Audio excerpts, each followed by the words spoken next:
Welcome into another edition of the Wolverine.com postgame show after a 56-10 Michigan victory. It was the J.J. McCarthy show on Saturday night into Sunday morning, actually. We'll talk about that shortly. I am here, as I will be every week after the game, with former Michigan defensive end Ryan Van Bergen. Real quick before we get started, again, I want to thank everyone for being here. Be sure to leave a like on the video below, subscribe to the channel, so you get alerts for when we go live and all those types of things. Also want to shout out our great sponsor over at Lewis Jewelers. Lewis Jewelers has been a longtime sponsor of the Wolverine. They have been with us for, I don't have the years in front of me here, but always great to have them on board. Keith at Lewis Jewelers is great. We love working with them. Lewis Jewelers, the only jeweler who is the proud sponsor of Michigan athletics and where Ann Arbor gets engaged. All right. I don't know. I mean, there's a pretty obvious starting point here, right? I mean, it is the J.J. McCarthy show. J.J. McCarthy gets to start for Michigan at quarterback.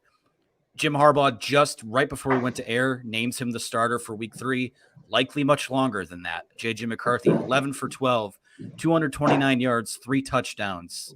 The only incompletion on the night was a drop by Ronnie Bell. We won't see many of those this year. 1 rush for 16 yards, 42 points put up by the offense in the first half. Ryan, hot take. The quarterback debate, I believe, has come to an emphatic close. I would agree. I think that it was going to be opened up for J.J. McCarthy to make some downfield passes this game. And I think if you're Coach Harbaugh and the Michigan coaching staff, you get to sit back comfortably. And if he hits 11 of 12 and makes some downfield balls and throw some balls well downfield, but if he can do those things, then it's easy to name him the starter and justify benching McNamara, returning Big Ten championship quarterback. It's just so hard to justify that, and it's a blessed position to be in. But I think McCarthy has developed. He's gotten just better and smarter, and he's just has a new dynamic that adds to the mix of the Michigan offense. So it's just too hard to justify sitting McCarthy. And it's just a tough pill to swallow because McNamara has done such a good job. But I do think it's going to be the McCarthy show until he loses it, or if he loses it. Right. And this is going to be a situation, too, where, like I said, it was a bummer to me. There were, again, it wasn't a large portion of people, but there were some Cade McNamara boo birds out at the big house on Saturday night. Not going to go too much in depth on that other than to say that's shameful. I think anyone who did that should be ashamed of yourself. I mean, that guy was instrumental in last year's team. Here's the thing, though. With what this team lost from last year, with the expectations of let's not just win the Big Ten again, let's get back to the playoff and push this thing further. Your quarterback has to evolve with your program. And it has been clear from Jump Street this season, and honestly, probably a little bit last year, where number 9 just brings a different dynamic to the field. The arm talent is apparent. That was fully on display on Saturday night. The dual threat ability, which we didn't see a ton of, which I thought we might, but this was a showcase for him to show what he could do.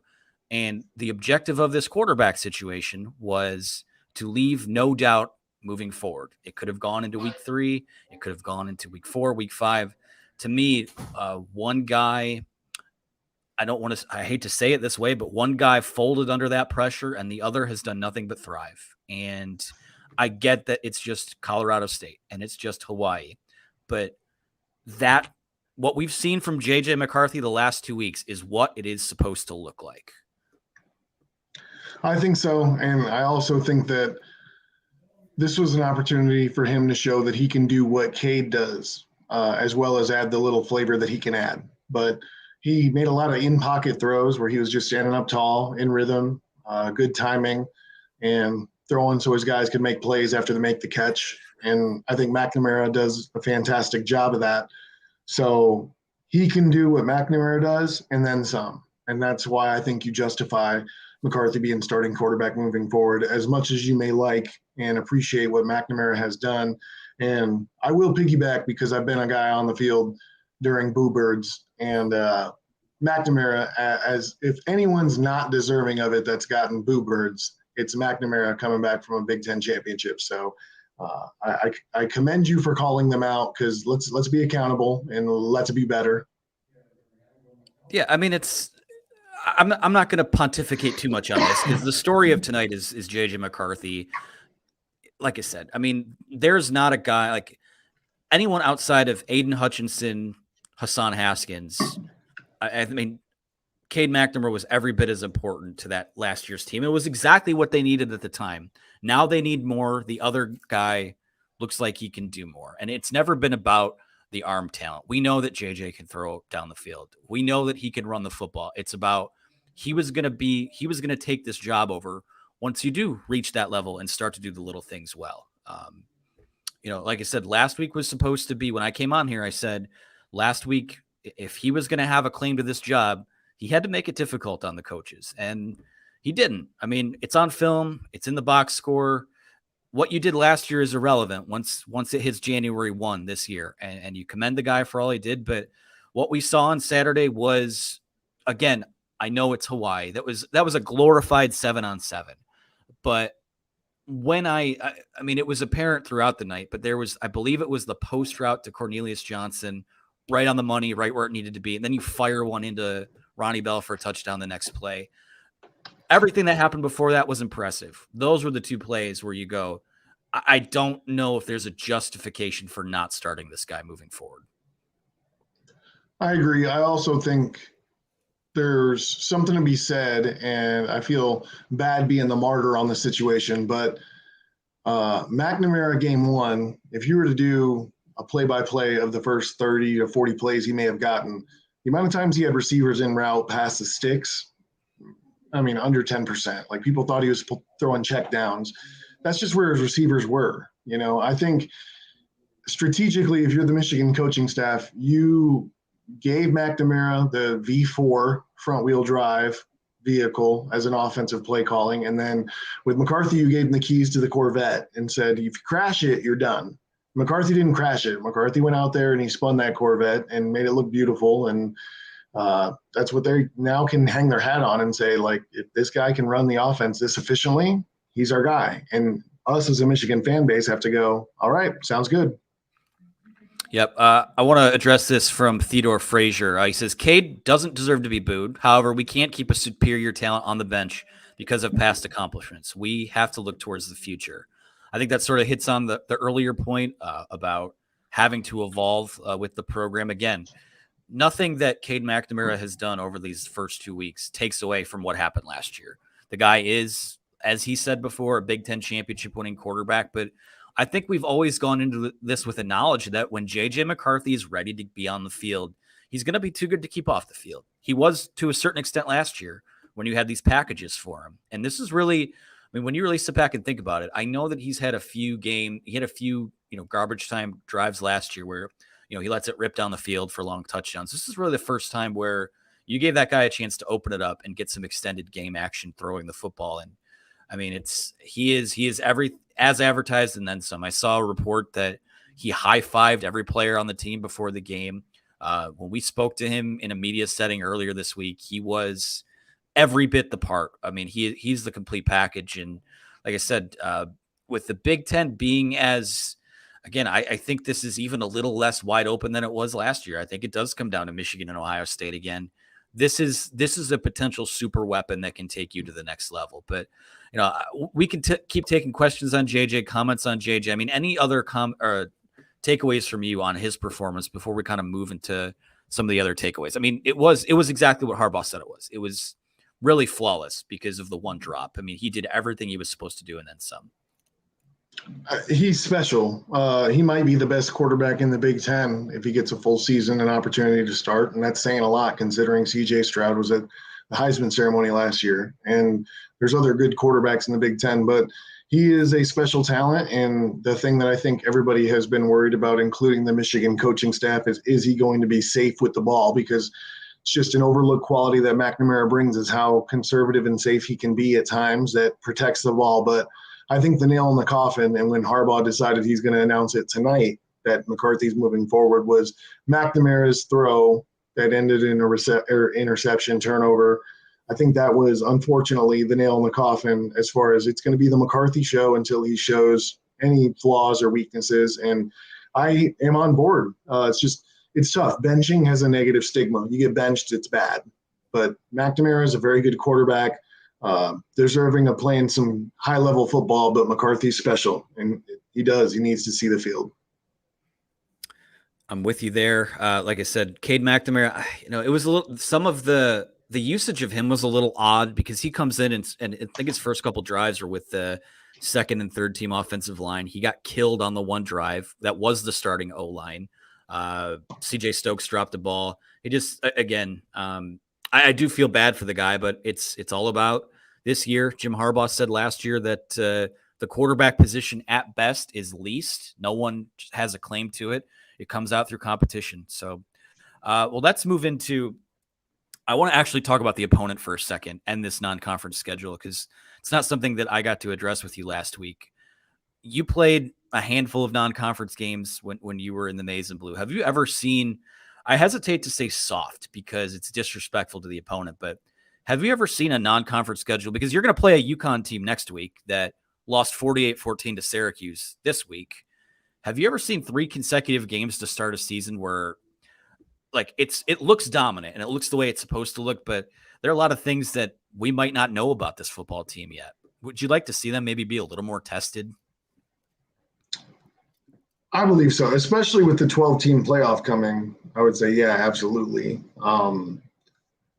But with the current format, I see a benefit to what the schedule is now. But when I played, we always had a benchmark game, whether that was Notre Dame was usually, then was scheduled every year.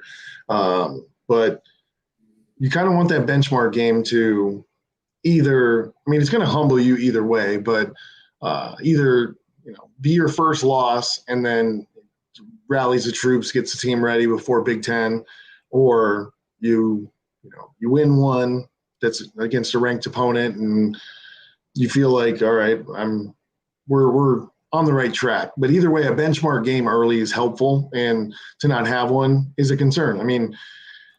Iowa looked terrible again today. So, Michigan, Penn State hasn't looked great. They beat Ohio, but that's just a regular Ohio, so who cares? Yeah.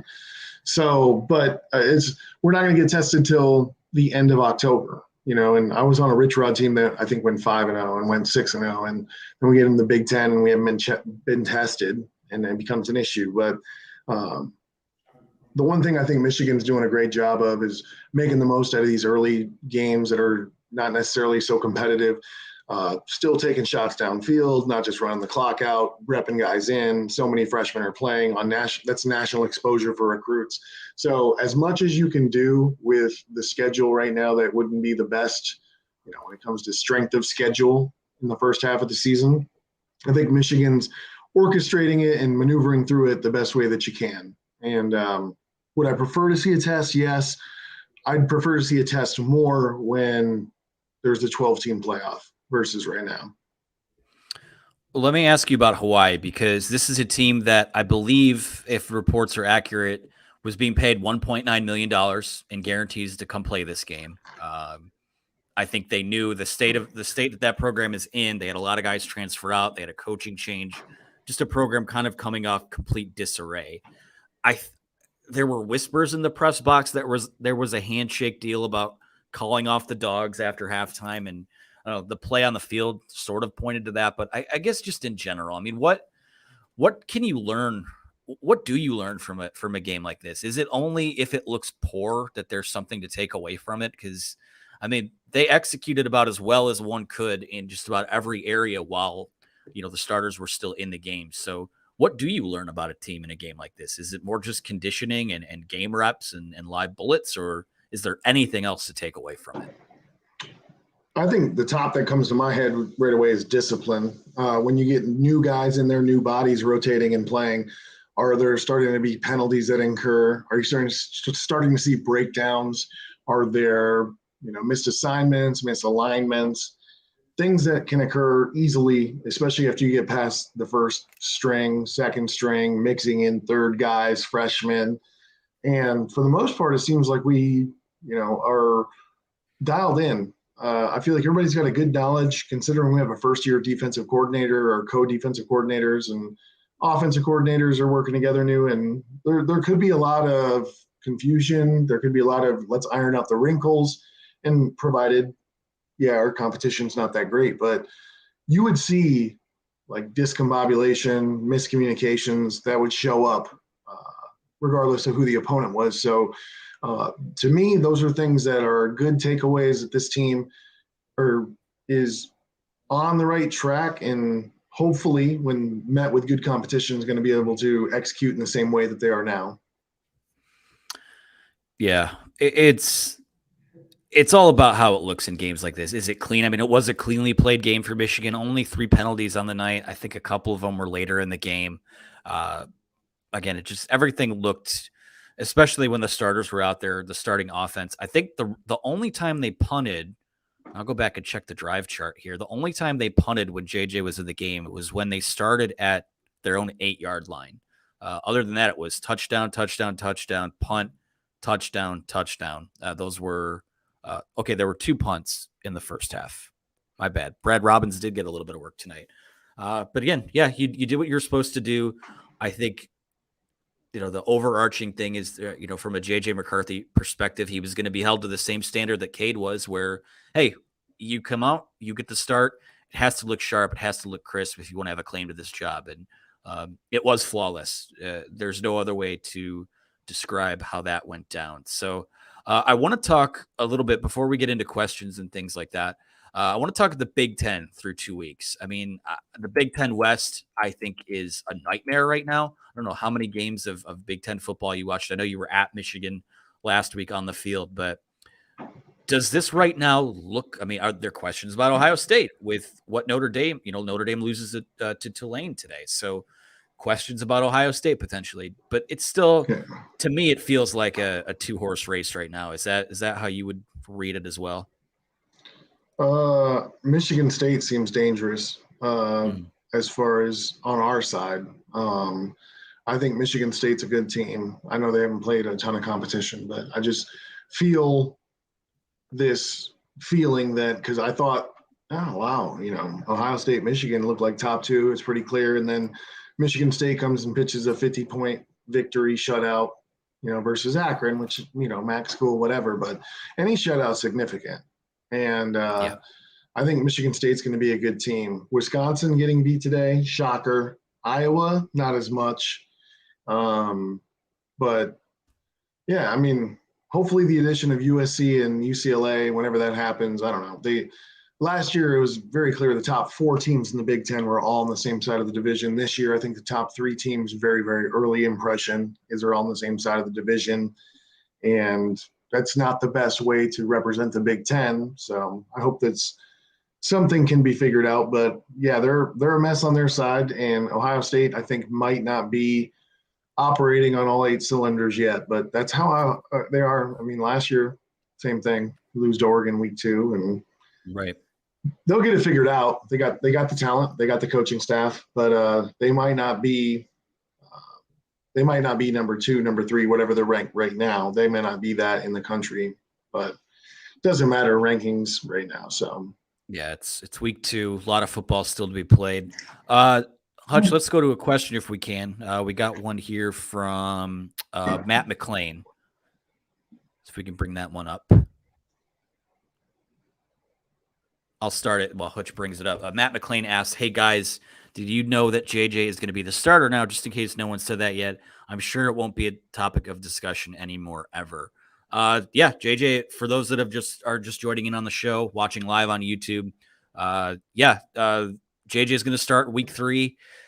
They're playing UConn. I assume it's going to look a heck of a lot the way like it did today. So, yeah, we've sort of have discussed that here. I think it's the right decision. It is what needs to happen moving forward. I think he left little doubt that should be the case moving forward. Let's go to one from Richard also Brooks here, who asks, Anthony, what time will you get to bed tonight?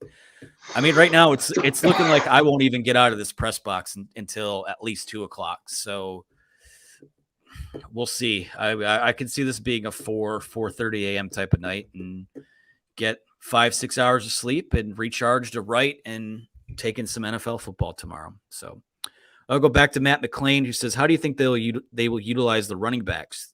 3 usable backs for one spot at a given moment. How do coaches split that usage? Ryan, I'll let you lead that one off. What do you see from the running backs so far? What I see is Blake Corum's a clear number one, especially from what I've seen, the first down, second down runs. Donovan Edwards can do all the things Blake Corum does, but I think Blake Corum just has that fifth gear to break something open. I think Donovan Edwards might be more favorable in pass matchups. So you might see him more in third downs, third and longs to get receptions. And then CJ, last name's escaping me, but track guy Stokes. yes, sorry. Yep. CJ Stokes. Haven't seen too much of him besides what I saw today. And I just feel like he's a guy that looking to break out. I mean, it's awesome to be reloaded, but Hassan Haskins has been replaced by Blake Corum. Blake Corum's role is now Donovan Edwards' role, and I feel like CJ Stokes is now where Donovan Edwards was. But to have 3 running backs, and then Mike Hart, I know Mike Hart, he's going to get the best out of those guys. So our running back room, the talent's great, and then I think what we're going to get out of that talent is just even better. So it's going to make any quarterback look a lot better. How about Isaiah Gash with a big run for a touchdown at the end of the game? That might be a guy who, in a pinch, you can turn to, at least for some short yardage stuff. Yeah, the thing about the running backs, too, sticking with that just for a second, the run game in general, that's the other value of J.J. McCarthy, because the second that guy steps on the field, it does cause everyone else to think, especially if they're running out of the option, or especially, the RPO stuff we saw tonight, a couple reps they worked out of that. I mean, you saw it in the game last week where CJ Stokes rips off a run that is a direct result of a linebacker crashing down on JJ. And then the opposite happens on a play, on the next play, and JJ runs it in for a touchdown. So, I don't know that they have a, third, they used to call it third and H2 or fourth and H2, where in those short yardage situations, they were going to give it to Hassan Haskins and he's going to be money there. I think it's going to look a little bit different. But when you have, imagine, I think eventually when they start to, spill the beans on what this offense could look like under JJ, you'll have some looks where both of those backs, Edwards and Corum, are back there with McCarthy. And maybe you get a little bit of a triple option look. And, again, it's all about chess pieces and having options. And I think that just the threat of what JJ McCarthy does is like a complete package. Has the ability to sort of, the run game will look different than last year. Won't be quite as smash mouth, though I still think that both those backs are capable, really all 3 of those backs are capable of getting you a tough yard. But I think by necessity, it does transform a little bit based on the skill set that you have. So we'll go to another question here, whatever Hutch surprises us with. From Theodore Frazier. He says, JJ did something today I haven't seen in a while. He went through the route tree and progression's first, second, third read. Read option was also great in the first half. I'm paraphrasing that there. He didn't really, he did go through his progressions. There's a couple through. I mean, the touchdown to Roman Wilson, he didn't. I mean, he had the guy beat so badly off the snap. I think in 2 strides, he had already sort of blown by the defensive back. And by the time he was open towards the end zone, there wasn't a guy within 10 yards of him. Again, some of that's adjusted for the opponent. Some of that's adjusted for, I think that Roman Wilson, to me, through 2 games, looks like a much improved player. But, hey, when your talent's better than the other team's talent, sometimes you don't have to make the second and third read. So that was good to see. But just the total package in terms of, I guess, the between the ears portion of JJ's game, what were some takeaways that you had from that, Ryan? I think he made a lot of good reads, and some of them were first reads, some were second reads. But I thought that one of the things he did really well was making sure that he never put a ball at risk for defenders to get their hands on it. All his balls were thrown to our receivers, places where our guys could make a throw or make a catch. There were some tight windows, and there were some things that concerned me there, because I think you get to some higher talent level than the linebackers and safeties from Hawai'i.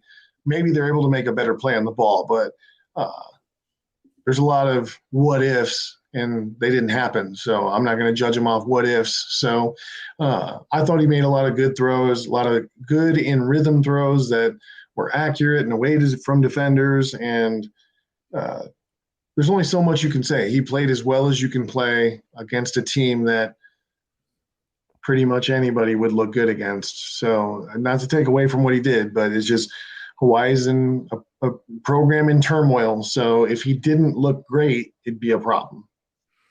Yeah, we have to call a spade there. I mean, this is a Hawaii team that lost 63-10 to Vanderbilt, who will probably be one of the 2 or 3 worst, probably worst team in the SEC.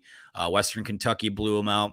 Michigan, honestly, like it actually sort of evened out a little, not evened out, but once Michigan's 3rd and 4th string guys, really 5th string guys, I think they played close to 100 players tonight, got in there.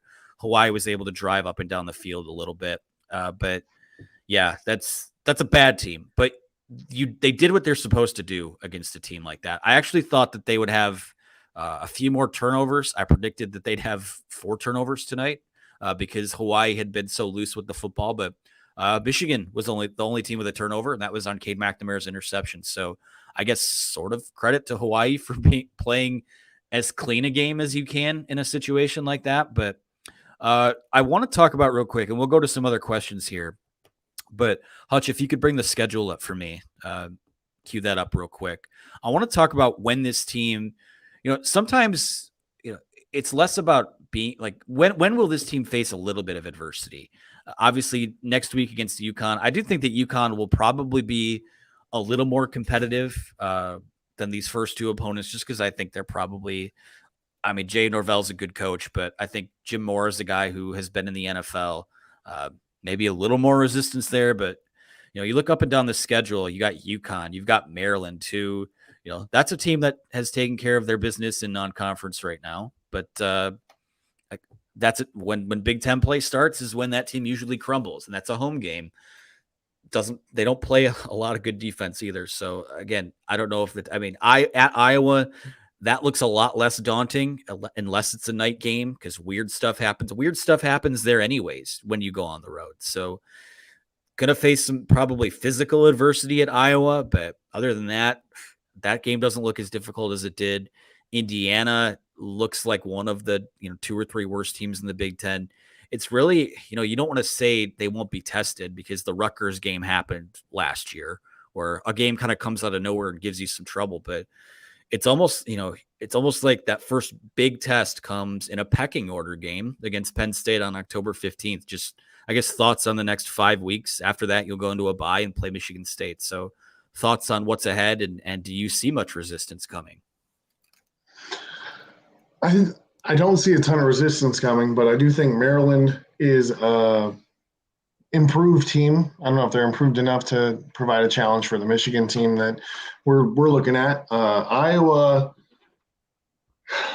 just looks struggling, and I thought they might look different from the Big Ten championship, but they have the same offensive woes that they've had. Defensively, they seem solid, but I don't think they've really been challenged that much against talent that they had to defend. So as dangerous as Kinnick can be in Iowa City, I'm fairly confident this would be the most confident that I would be about going in there and getting a win. And then Penn State, we'll see what they're about, but them playing Purdue as tight as they did week 1 was a little bit surprising. So there's not a ton of obvious challenge on the schedule, but still, anytime you're in the Big Ten and you need to go 10, Big Ten schedule, 8, 9 wins, and to be there and control your own destiny at the end, you got to stay focused. You got to get better every week. And if McCarthy's taking over the offense, that's going to be some growing. Defense is still in its first year underneath the D coordinator, Jesse Minner. So a lot of improvement. It's just going to be hard to quantify it because the opponent and quality of opponent may not be that good. But let's beat the inferior opponents the way that should happen then. There's other teams do this all the time. So underrated storyline, just projecting ahead. Do you get too hot and then have a bye week and have to come out of it to play Michigan State? I mean, that's something that Michigan State, I mean, they've got that game circled, I think, every bit as they did the Ohio State game last year. So, but again, we'll see what happens. A lot of football to be played still. If you think you're better than these teams, just steamroll them and go on the warpath, so to speak. So, yeah, right now it's again, there were a lot of teams in the rankings to start the year, like Notre Dame, Clemson, Texas A&M, that have proven to be, at least to my eyeballs, fraudulent. But I don't know that I've seen two teams better than Michigan play through 2 weeks. I don't know that I've seen, I mean, outside of Georgia, I think you could really make an argument that Michigan might be right now. There's a lot of football to play, but they look as ready as anyone to kind of go on a run this year. So I think here's what we're at about a half hour here. So what we're going to do is we have 7 questions in the queue.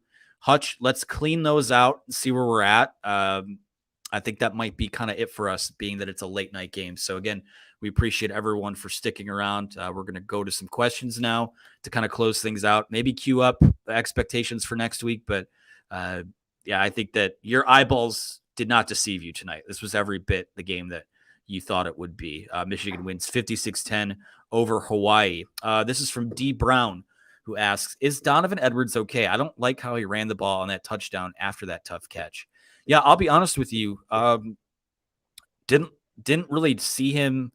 I don't know if he was on the sideline in the second half. Again, a lot of things going on when we're covering the games live, but if there is that would be a bit of a concern. I mean, if he is banged up at all, there is no reason to play him next week. I think it would be a positive to get CJ Stokes some more run, a positive to get Tavier Dunlap and Isaiah Gash and whoever else comes in there some more run. But yeah, no updates at press. Again, I wasn't downstairs at the press conference. We were getting ready for the show here, but we will have it when we have an update to pass along. We will do that. So we can go to the next question here, Hutch, from Jeremy. Do you believe the talk about Cade in fall camp about the ball never dropping was true? After the spring game and in the first 2 games, it's hard to believe he was the better player in camp. So, Ryan, I want to start this one with you, because from a quarterback perspective, I mean, when you guys were in camp, you weren't exactly live with the QBs. You weren't thumping the QBs. There was, there's a lot of 7-on-7 work that they do and things like that. But what is the difference between a fall camp and the reps that those guys get compared to, what game weeks look like and the live bullets in the game? Is there's just more pressure that comes with the lights being on at Michigan Stadium, or, that was the talk, that Cade had his best camp and that the ball didn't touch the ground a lot. There weren't a lot of turnovers. So what's the disconnect there? I think a big part of it's the red jersey. In camp and in spring ball, you have this knowledge as a quarterback that you're not going to get touched. And, it's obviously for the safety and benefit of the quarterback, but in a game, you don't have a red jersey. So you're going to get hit. There's people trying to take your head off. And I think it definitely didn't help him today that one of the first times he drops back to pass, he gets planted. And then I think the next time he drops back to pass, he's got someone in his lap. And these are not significant game reps. I mean, he's trying to win a starting job that was his before today. But he doesn't want to get hurt. He doesn't want to, be out for the season. So he's trying to save his body and also make the throws that are necessary. And he's frustrated because we're not protecting. And,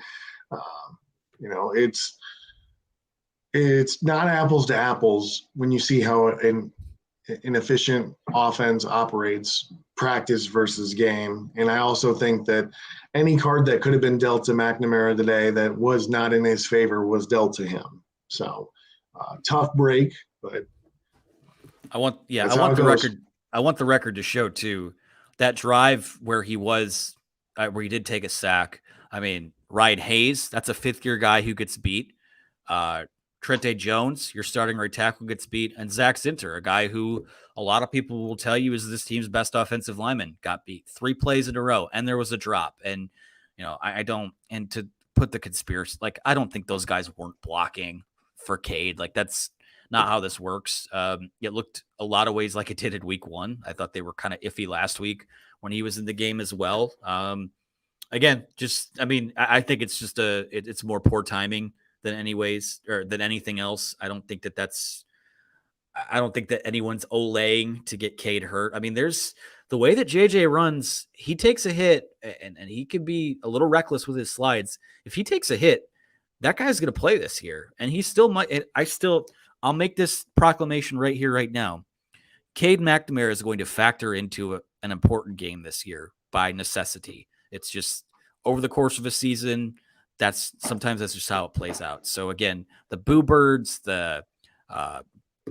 some of the crap that he's taken, listen, it can start and end with the fact that the other guy's better. That's all that needs to be said. The other guy is better right now. The other guy looks better suited to lead moving forward. We don't need the other crap. It is crap. Extracurricular stuff, whatever. So, Hutch, we can go to the next one here. Another Cade question from Kareem Al. He says, do you think Cade will hang around or hit the portal? All I'll say about it, and I think that Ryan's word will mean more. I mean, the long and short of it from my perspective is that Cade McNamara was voted a captain of this football team. And would I blame him for looking around? I mean, there's nowhere he can go this fall anyways. Do I expect him, if this current dichotomy plays out, that he won't be a part of this team next year? I 100% expect that. But he was voted a captain of this team. I think that he's the type of guy that will serve his duty, will do his duty to the team. But Ryan, being that you're the resident former player here, I guess could you kind of expound on that and what you see happening? I mean, I don't think that he'd be hitting the transfer portal out of spite, or if he can't play somewhere else, he's not going to go anywhere else, at least for the remainder of this season. And I also think that he's one play away from being the starter again. And it's not like we're in a position where we wouldn't want McNamara to play quarterback for Michigan football. He's a good Michigan football quarterback. He's proven that. He's very proven, maybe more than anyone who's ever not being considered a starter before. And I agree with you. Your proclamation, I think, is going to come true. There's going to be a time and place where McCarthy either got dinged up or is just, not playing his best game, and McNamara is going to need to come in and be the hero that we need, and everybody's going to love him again, and all will be good with the world. But I think that he's going to hang around, see it through the end of the season, and depending on how the season goes, 90% chance as of right now he's gone at the end of the year. Yep, that's and also to clarify, I saw a question in the comments about what his eligibility looks like. He has 2 years, like including this year. So really after this year, he would have 1, potentially 2 years of eligibility remaining. There's something out there where he could have as many as 2 years remaining after this year, but it's for sure 1. So if he's capable of playing elsewhere, he probably will if it plays out like this the rest of the year. But I wouldn't expect him to go anywhere. This team loves him. I think there might not be any love lost between he and JJ McCarthy, but I think they respect each other enough to know that they'll do what's best for the team, because these guys burn to win. I don't think anyone's going to flinch or run away from this because something didn't go their way. After the season, we'll see. But that's what you do. That's what happens in big time college sports now.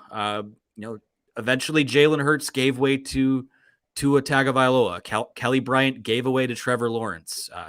Sometimes it just plays out that way. And there are 130 FBS teams. I think there's 131 actually. And I think Cade McNamara could start for darn near all of them. So we'll see what happens with him. But we'll go to the next question here. Another one from Theodore Frazier, who's coming in rapid fire with us tonight. We love to see that. Did the right side of the line play noticeably better, or was the play a product of the opponent? I think they played better for the most part. Everything was more, everyone just looked a snap slow last week. And Ryan was on the field. It was 90 degrees without being on the field, probably another 20, 30 degrees warmer down there. Everyone last week looked, at least to start the game, a step slow, maybe just a bit sluggish. I don't know what really played into that. But yeah, I thought everything was snappier on the offensive side of the ball in this game. I think so. And I think if I were to say what I thought Colorado State's defensive line front seven were compared to Hawaii's defensive line front seven were, I think that Colorado State had a better front seven and presented more of a challenge. But, one guy that stood out was their 3 technique that ended up with the 2 sacks on McNamara. But for the most part, I thought we did a really good job blocking. I just thought we got a better push, better seal, better holes. I know Mike Hart challenges guys to make guys miss in the open field, break some tackles, and I thought they did that. I think everybody on the offensive line and running backs, right side included, got a little more personal, got a little bit more done, and made a little bit more effort, and it showed up.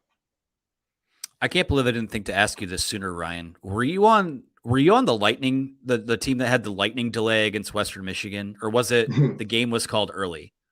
How did that? So what do you remember about that? I remember we were playing really well, and there was a lot of defensive touchdowns, and I was trying to get involved in that.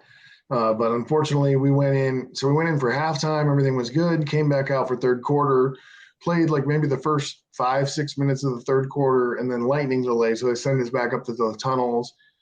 My family said they like took everybody out of the stadium, and then I want to say like 2 hours went by, and we were just like, this is terrible. We're up by, I think, 40.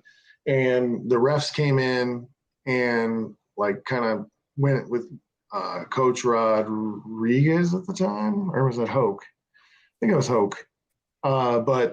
And basically they came over and said, it was Coach Hoke, because said was like, well, never seen this before, but it seems like they're just going to get back on the buses and head home. So you can take your pads off. We won. Like, okay, what? It's the third quarter. But it was just a very weird, very strange game. But at the same time, like, it's kind of like today. If they did have some kind of agreement, call the dogs off after halftime, is that really that big of a deal?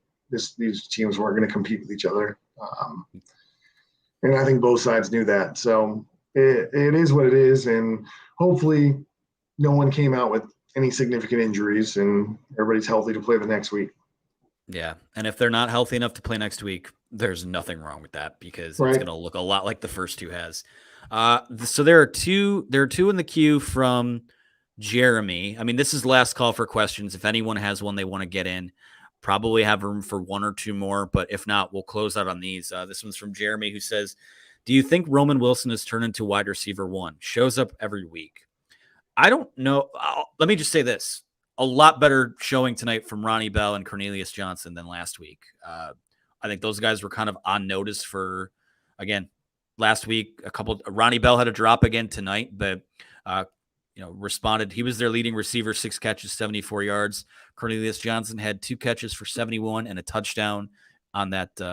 What was before his first catch was the 54-yarder. That was just, I know it's Hawai'i, but it was a ball that play that I thought was fairly well covered, and JJ put it exactly where it needed to be. That might have been where that might have been. Everything that came before that was pretty, but that might have been the moment where you're like, all right, I think we can probably call this done and over with. But of that top 3, Roman Wilson is the guy that, if you're going to be an offense, it's more explosive with JJ McCarthy. That's your guy that can take the top off of defense. And all of a sudden, when you have a guy that can do that, it opens up the intermediate stuff, which I think is where Ronnie Bell can feast, where Cornelius Johnson can feast. So, yeah, I don't know if he's a number one, but I think that if he keeps playing like he is, that is a guy who adds a consistent deep threat to your offensive attack.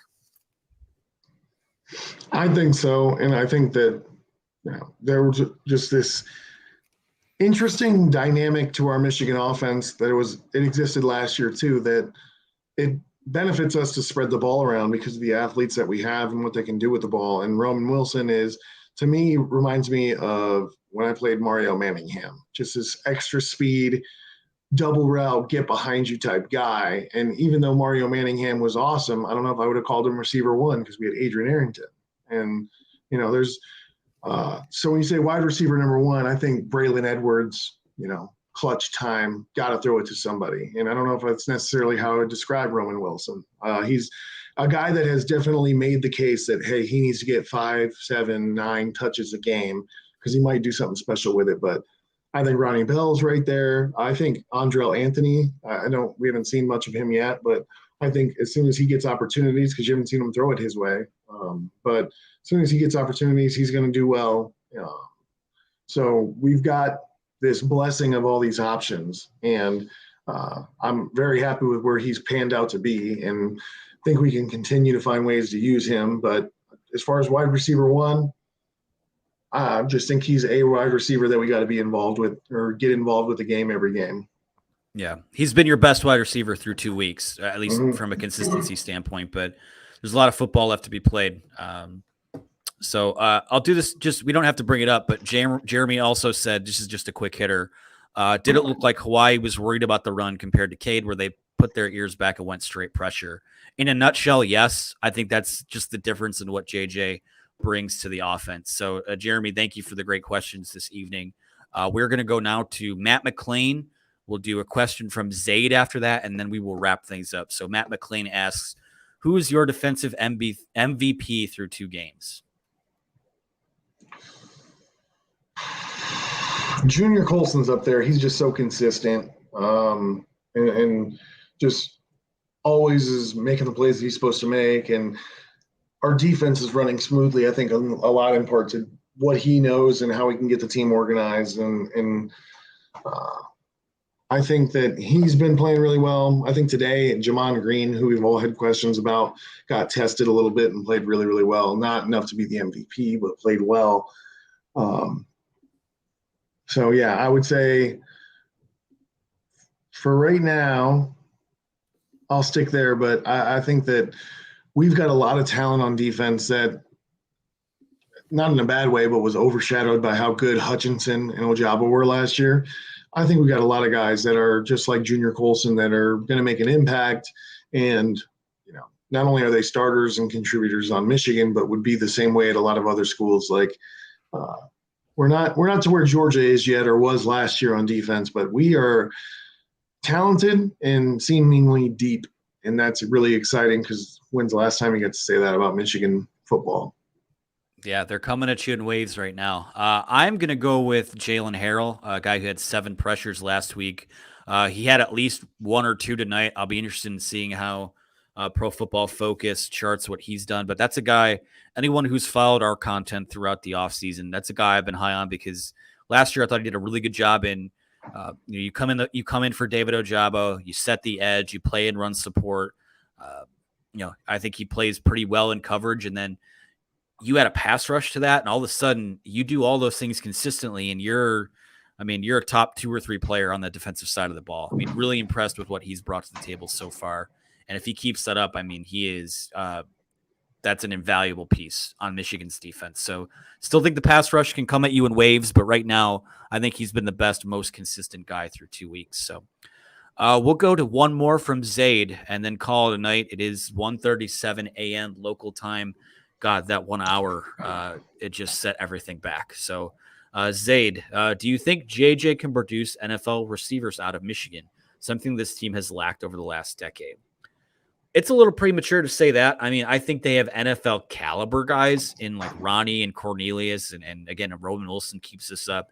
He's a guy. I like the young players that they have, but I will stop short of saying NFL receivers because it's so hard to get those guys there. And Michigan hasn't put a ton of top flight guys out there in the last, 10, 20 years. And that's something that needs to change. I think can change if you keep throwing quarterbacks out there that have these special skill sets.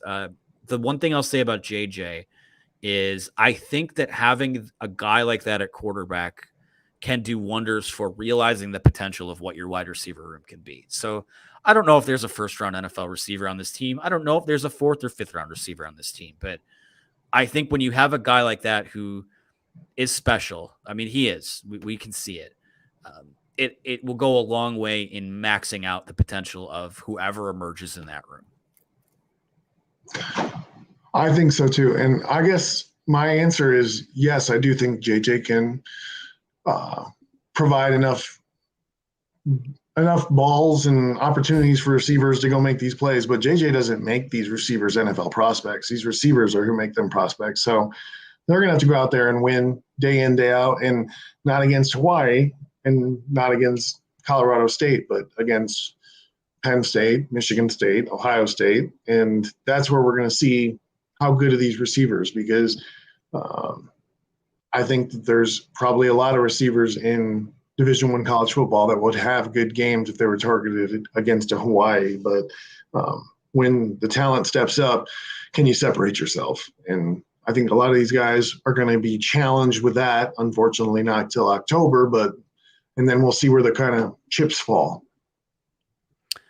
Yeah, I think that's a good place to sort of wrap it up here. Michigan will get UConn next week. That's going to be a noon game on ABC. So a little bit Big Ten Network's not hard to find at this point. It's been around for 15 years, but ABC, everyone should be able to get to that next week. It will be another J.J. McCarthy start.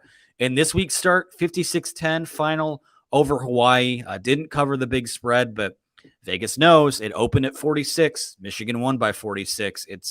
Those people are sickos out there. So appreciate everyone for hopping in. Ryan Van Bergen, as always, we appreciate having you on. Thanks to everyone who, at one point we were at 450 live viewers at 1:30 in the morning. That is just insane. You guys are the best, and these will only get better as the games get a little more competitive. Probably a little more stressful for us here in the aftermath, but so far so good. A couple laughers. So we appreciate you guys for watching. Appreciate producer Hutch behind the scenes. Leave a like on this video, subscribe to our channel. Thanks again to Lewis Jewelers for their phenomenal sponsorship of our podcast and of our outlet. I'm Anthony Broome. Thank you so much for listening, and we will talk to you again next week.